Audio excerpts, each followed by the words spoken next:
कि आप सभी को बोले थे कि हम नेक्स्ट वीडियो हृदय लेकर आएंगे, तो इस वीडियो में आपको हम हार्ट के बारे में पढ़ाएंगे। हार्ट को हिंदी में क्या बोलते हैं? हृदय बोलते हैं। ठीक है, हृदय मानव शरीर का एक महत्वपूर्ण अंग है। अगर हृदय की बात करते हैं, मानव शरीर का क्या है, बहुत ही इंपॉर्टेंट पार्ट है। ठीक है, हृदय विशेष प्रकार की हृदय पेशियों यानी कार्डियक मसल्स के द्वारा बना होता है। अगर हृदय की बात करें तो ये हृदय पेशियों का बना होता है, जो स्पेशल टाइप के मसल्स होते हैं। ठीक है, ये पेशियां जीवन पर्यंत क्रियाशील होती हैं। ये पेशियां जो होती है जीवन भर कार्य करती रहती हैं। हृदय विभिन्न अंगों से रुधिर एकत्रित करके विशेष वाहिनियों की सहायता से इसे विशेष अंगों में पंप करता है यानी पहुंचाता है। क्या करता है? हृदय जितने भी अशुद्ध रुधिर होता है उसको क्या करता है, अपनी तरफ लाने का कार्य, और लाने के बाद क्या होता है, पंप करने का कार्य करता है। सभी ऑर्गन में उसको क्या करता है, पंप कर देता है। ठीक है, आप लोग बचपन में पढ़े होंगे कि heart organ pump the blood ना, तो हार्ट एक ऑर्गन है जो क्या करता है, पंप करता है किसको, ब्लड को। नेक्स्ट पॉइंट बेटा, नेक्स्ट पैरा, हृदय की बाह्य संरचना। अगर एक्सटर्नल स्ट्रक्चर ऑफ हार्ट की बात करें तो बाहरी संरचना क्या होती है हार्ट की, इसके अंतर्गत हम लोग ये समझेंगे। हृदय वक्ष गुहा मिस थोरिकल कैविटी में फेफड़ों के बीच में स्थित होता है। अगर हृदय की बात करें तो हृदय दोनों फेफड़ों के मध्य में कार्डियक नॉच होता है, वहां पे स्थित होता है। ठीक है, स्थित होता है। इसका अधिकांश भाग वक्ष के बाएं ओर तथा थोड़ा सा भाग दाईं ओर स्थित होता है। अधिकांश भाग अगर हृदय की बात करें तो अधिकांश भाग क्या होता है, बाईं ओर होता है, लेकिन थोड़ी सी पार्ट उसकी दाईं ओर भी होती है। ठीक है, सामान्यतः इसका आकार व्यक्ति के बंद मुट्ठी के समान होता है। अगर हम सामान्य बात करें तो इसका जो साइज होता है, ये एक जो व्यक्ति है उसके मुट्ठी के बंद मुट्ठी में ये जैसे हमारी मुट्ठी है तो ये क्या क्लोज हो, ये ऐसे बंद मुट्ठी के आकार की क्या होती है संरचना इसकी। मानव हृदय गुलाबी रंग का स्पंदनशील शंक्वाकार, खोखला एवं मांसल होता है। अगर मानव हृदय की बात करें तो इसका कलर क्या होता है, गुलाबी रंग का होता है। स्पंदनशील में हर समय क्या होता है, स्पंदित होते रहता है।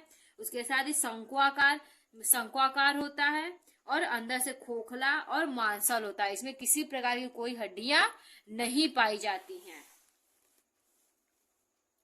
इसके बाद एक सामान्य व्यक्ति का हृदय लगभग 12 से 13 सेंटीमीटर लंबा, 12 से 13 सेंटीमीटर आप स्केल में देख सकते हो, 12 से 13 सेंटीमीटर क्या था, लंबा होता है, तथा अग्र सिरा पर 9 सेंटीमीटर चौड़ा तथा 6 सेंटीमीटर मोटा होता है। अगर आगे की सिरा बात करें तो वो कितना होता है, 9 सेंटीमीटर चौड़ा होता है और 6 सेंटीमीटर मोटा होता है। इसका भार लगभग 300 ग्राम का होता है। अगर एक स्वस्थ व्यक्ति के हृदय की भार की बात करें तो वो कितना ग्राम होता है, 300 ग्राम होता है।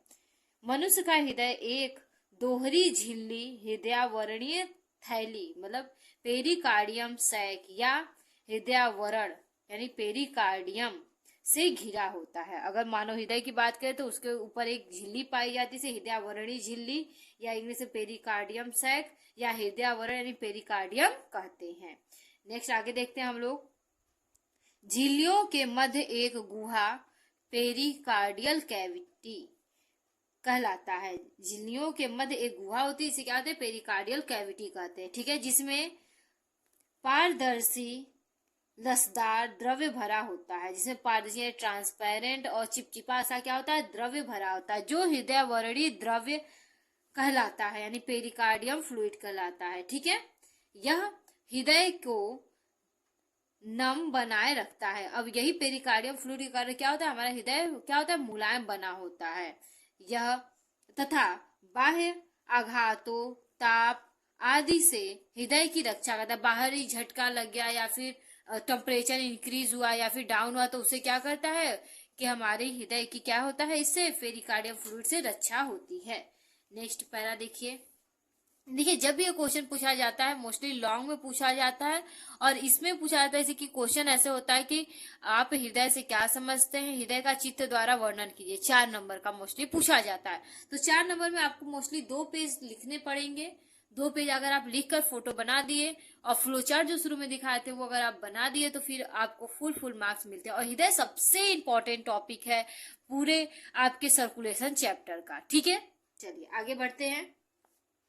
मानव हृदय 4 कक्षीय यानी 4 चैम्बर्ड होता है। मानव हृदय की बात करें तो ये 4 चैम्बर्ड होता है, जो हृदय को आलिंद और निलय में बांटता है। 4 चैम्बर होता है और क्या होता है, ये हृदय को आलिंद और निलय में क्या करता है, डिवाइड करता है। जैसे कि हम अगर हृदय की बात करें तो ये छोटा सा अगर हम हृदय बना रहे हैं, तो ऊपर का क्या होता है आलिंद और नीचे का क्या होता है निलय। और ये 4 चैम्बर्ड हार्ट किसका होता है, मनुष्य का होता है, ठीक है।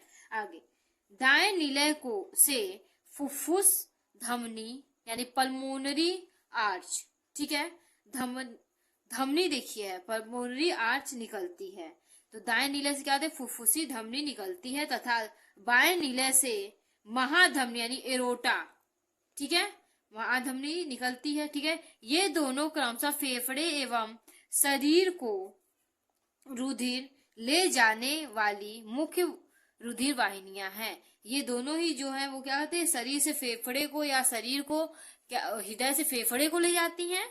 जैसे फुफ्फुसीय धमनी ये क्या कहती है, हृदय से फेफड़े तक ले जाती है रुधिर को। और इसके बाद अगर हम एरोटा यानी महाधमनी की बात करें तो ये पूरे हृदय से पूरे ब्लड को कहाँ ले जाता है, हृदय से ले जाता है ये आपके पूरे बॉडी में। ओके, नेक्स्ट आपका हम पढ़ेंगे रुधिर वाहिनी। रुधिर वाहिनी ब्लड वेसल्स जिसे कहते हैं।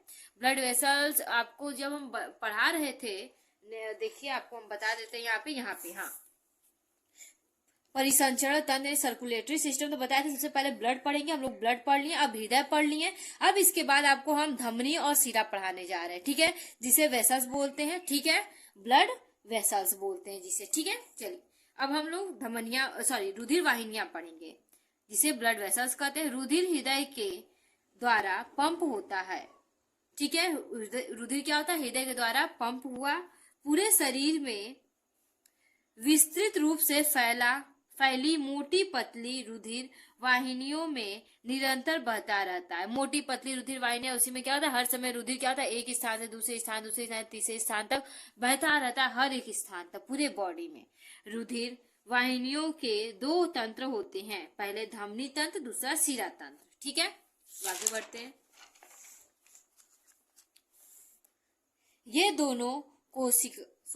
ये दोनों केशिकाओं यानी कैपिलरीज एक दूसरे से जुड़े रहते हैं। धमनी शिरा से और शिरा क्या होता है, धमनी से क्या होता है, कहीं ना कहीं जाकर केशिकाओं में वो जुड़ जाता है, ठीक है। अब आगे धमनी तंत्र या धमनी जिसे बोलते हैं, सिर्फ धमनी तंत्र भी आ सकता है और धमनी भी आ सकता है। देखिए धमनियां रुधिर को हृदय से शरीर के विभिन्न अंगों एवं ऊतकों में पहुंचाती है। धमनियां क्या कहते हैं, रुधिर को हृदय से शरीर के विभिन्न अंगों में क्या कहती है, रुधिर को पहुंचाती है, ऊतकों में भी पहुंचाती। अतः स्पष्ट है कि जो रुधिर को हृदय से दूर ले जाता है उसे मुख्यतः ऑक्सीजन युक्त यानी ऑक्सीजनेटेड शुद्ध रुधिर यानी प्योर ब्लड होता है। जो धमनी ले जाती है वो क्या होता है, ऑक्सीजनेटेड, इट मीन्स कि वह प्योर ब्लड है, ठीक है, और वो पूरे शरीर को डिस्ट्रीब्यूट करने के लिए ले जा रहा है। केवल ये पॉइंट याद रखिएगा जरूर से, ये इंपॉर्टेंट पॉइंट है। केवल फुफ्फुसीय, ठीक है, धमनिया यानी पल्मोनरी आर्टरी इसका अपवाद है। फुफ्फुसी धमनी क्या है, इसका अपवाद है, क्योंकि ये हृदय से अशुद्ध रुधिर यानी इम्प्योर ब्लड और डीऑक्सीजनेटेड ब्लड फेफड़े में ले जाता है। फुफ्फुसीय धमनी क्या करता है, ये अशुद्ध रुधिर, सभी धमनियां शुद्ध रुधिर ले जाती है लेकिन फुफ्फुसी धमनी को छोड़कर, फुफ्फुसी धमनी क्या होता है, हृदय से अशुद्ध रुधिर को फेफड़े में शुद्ध करने के लिए ले जाने का कार्य करता है। नेक्स्ट हम पढ़ेंगे शिरा तंत्र या शिरा। शिराएं शरीर के सब अंगों एवं ऊतकों से रुधिर को वापस हृदय में लाती है। जितने भी अंग है या ऊतक है या कोशिकाएं, वहां से अशुद्ध रुधिर क्या करती है, शिरा हृदय में लाने का कार्य करती है। अतः जो रुधिर को हृदय के पास लाती है उसे शिरा कहते हैं। जो रुधिर को हृदय के पास ले आती है उसे क्या कहते हैं, शिरा कहते हैं। इसमें CO2 युक्त हाँ, CO2 युक्त ऑक्सीकृत अशुद्ध रुधिर होता है। इसमें क्या होता है, जो रुधिर होता है उसमें क्या होता है, CO2 होता है। ठीक है। फुफ्फुसीय शिरा, देखिए पल्मोनरी वेन, इसका क्या है, अपवाद है। इसमें फुफ्फुसी शिरा क्या होता है, इसमें क्या होता है, शुद्ध रुधिर। देखिए आगे बताएंगे इसमें शुद्ध रुधिर होता है, क्योंकि ये फेफड़े से ऑक्सीजन युक्त रुधिर को हृदय में लाती है। क्योंकि ये फेफड़े में जो हृदय के द्वारा पहले पंप किया गया, तो पल्मोनरी धमनी क्या की, ले गई फेफड़े में क्या होगा, कार्बन डाइऑक्साइड निकाल लिया जाएगा। कार्बन डाइऑक्साइड निकालने के बाद उसमें ऑक्सीजन इंक्लूड कर दिया जाएगा। अब वो क्या हुई, फुफ्फुसीय शिरा के थ्रू वो दोबारा क्या होती है, हार्ट में आती है। ठीक है। आपको ये चीज हम बताए भी होंगे, ये पार्ट में ऐसे आपको हृदय का हम संरचना बताएंगे तो बोले होंगे कि ये ले जाती है यहाँ से, फिर यहाँ पे लंग में, ठीक है, फिर ये वापस यहाँ पर आता है, फिर यहाँ से ये क्या होता है, यहाँ जाएगा, फिर एरोटा के थ्रू आपके पूरे बॉडी में पंप कर दिया जाता है। ठीक है। अब हम इसको थोड़ा सा फ्लोचार्ट की सहायता से थोड़ा समझेंगे। धमनी क्या है, विभाजित होगा, जब विभाजित होती है तो धमनिकाओं में बढ़ती है, यानी उससे छोटी वाली धमनिकाएं। ठीक है। फिर विभाजित होकर केशिकाएं बनाती हैं ढेर सारी। अब वो क्या होंगी, जुड़ेंगी, ढेर सारी केशिकाएं जब जुड़ती हैं तो क्या, केशिका फिर से बनाएंगी, और ये कोशिका फिर जुड़ेगी तो शिराकाएं बनाती हैं। ठीक है। अब आगे इसको हम चित्र की सहायता से देखेंगे। चित्र की सहायता से देखिए, ये है धमनी, ये धमनिकाएं, और ये केशिकाएं हैं। यहाँ से शुद्ध रुधिर गई, अब केशिकाओं में सभी जगह डिस्ट्रीब्यूट हुई। और यहाँ से अशुद्ध रुधिर अगर आई तो देखिए शिरा, फिर शिराकाएं, फिर केशिकाएं। अब यहाँ से क्या होगी, ये जो अशुद्ध रुधिर है वो क्या होगी, इधर चली जाएगी, यहाँ से ऐसे इधर जाएगी। अब ये क्या करेगी, ये अशुद्ध हो गया, यहाँ पे इसे धमनी से आया शुद्ध रुधिर, फिर धमनिकाओं में और सारे में डिस्ट्रीब्यूट हो गया, फिर केशिकाओं में। अब केशिकाएं क्या है कि कार्बन डाइऑक्साइड उसमें ऐड कर दिया और ऑक्सीजन ले ली, तो फिर केशिकाएं से कहा जाएगा, शिराकाएं में, और शिराकाएं से शिरा में, और शिरा से अग्र महाशिरा, पश्चिम महाशिरा में। ठीक है। अग्र महाशिरा और पश्चिम महाशिरा में। ठीक है, पश्चिम महाशिरा में। अब यहाँ से क्या, हार्ट में भेजा जाएगा, हार्ट में फिर क्या होगा, पूरी शुद्धिकरण होगी। ठीक है।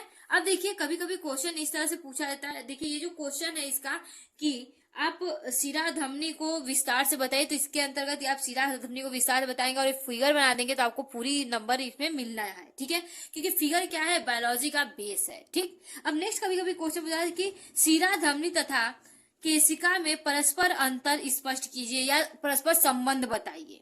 तो इसमें देखिए आप ये फ्लोचार्ट बनाकर इसके बारे में लिख सकते। जैसे हृदय हुआ, हृदय से शुद्ध रुधिर कहाँ गया, धमनी में, धमनी से कहाँ गया, वो अंग में, अंग से फिर धमनिकाओं में गया, धमनिकाओं से फिर ऊतक में गया, यानी टिश्यू में गया। ठीक है। और टिश्यू से वो कहाँ जाएगा, केशिका में। ठीक है। फिर वो केशिका से फिर कहाँ जाएगा, आगे ऊतक में। केशिका में क्या होगा, यहाँ जैसे बताया केशिका में कार्बन डाइऑक्साइड उसमें मिला दिया गया, फिर वो ऊतक में जाएगा क्योंकि वो अशुद्ध हो गया, यहाँ से ऑक्सीजन ले लिया, कार्बन डाइऑक्साइड मिला दिया गया इसमें, तो ऊतक में। अब ऊतक में शिराकाओं के थ्रू अंग में, अब अंग से शिरा के थ्रू फिर वो हृदय में जाएगी, हृदय से फिर वो कहाँ जाएगी, लंग में प्योर होने के लिए, फिर लंग से फिर वो हृदय में आएगी, पूरे बॉडी में क्या कीजिएगी, पंप कर दी जाएगी। ओके, थैंक यू बेटा। नेक्स्ट क्लास हम आपका नेक्स्ट डे लेंगे।